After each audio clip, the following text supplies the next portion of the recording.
Welcome to another exciting edition of CBI Online. I'm your host, Mr. Davis. Today's episode is, what is a resume? So what we're going to do is we're going to talk about what a resume is. I'm going to read all this stuff to you. You'll be able to follow along and read it on the screen. And then at the end, this same packet will be in Google Classroom, and you can use it as a reference to answer the questions. And we're going to go over each section one at a time, take a little bit each day, and by the end of all this, we'll have a beautiful resume that we can send out to our future employers. So, on with the show! What is a resume? When you are applying for a job, you're trying to sell something, yourself. Think of a resume as your own personal written advertisement. You will need a resume each time you are applying for a job. In many cases, it is the first document that a hiring manager will look at, making it a true first impression. To a hiring manager, you are a complete stranger.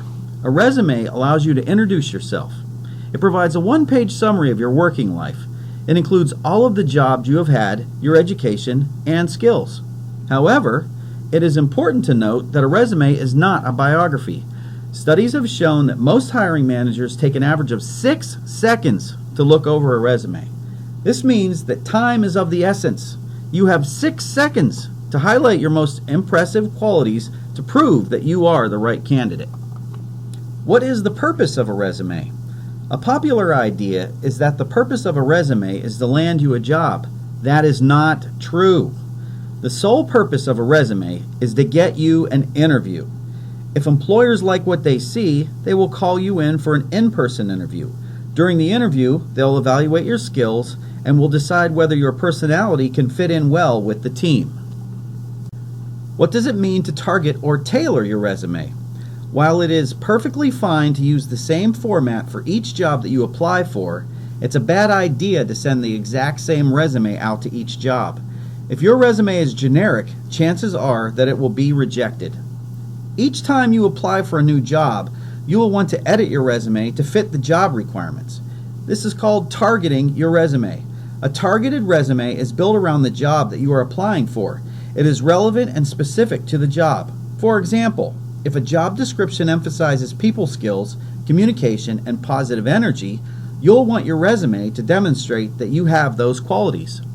A good place to start is to read the job description to see what skills the company is looking for. If you possess similar experience or skills, you should definitely highlight them in your resume. You will have a much better chance of obtaining an interview if you demonstrate how your experience and skills fit the position. What are the most common resume mistakes?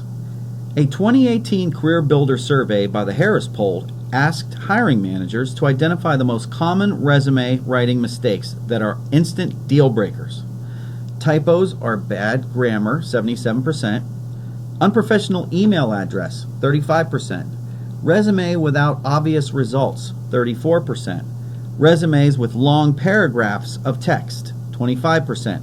Resume is too general, not customized to company, 18%. Resume is more than 2 pages, 17%. No cover letter with resume, 10%. Why is a resume important? Your resume is like your bridge between yourself and your prospective employer.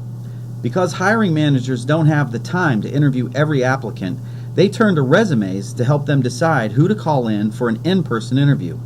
It is very important that your resume stands out and is memorable. A well-formatted and beautifully designed resume can change how an employer views you, dramatically increasing your chances of getting an interview.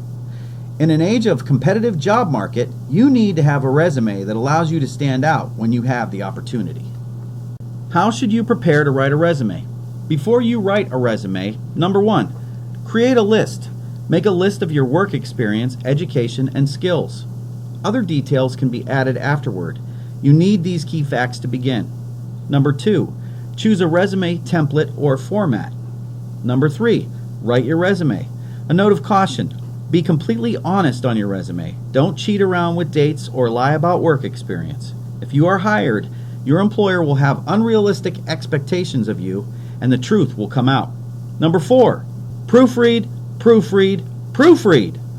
Once you've made a typo, it can be hard to spot it yourself. Have one or two trusted friends look over your resume to make sure it is perfect before you submit.